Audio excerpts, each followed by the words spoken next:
Well, it's really an exciting opportunity for me to introduce myself. Let me start with a small details. My name is MD Sadiqur Rahman Khan.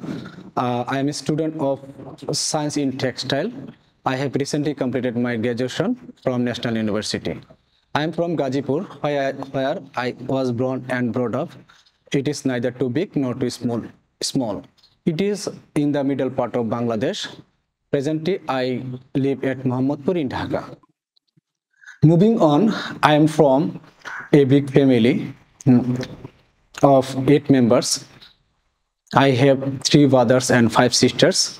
I have a separated family with a son.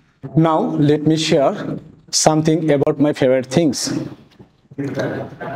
My ideal person is my father. My favorite book is Holy Quran.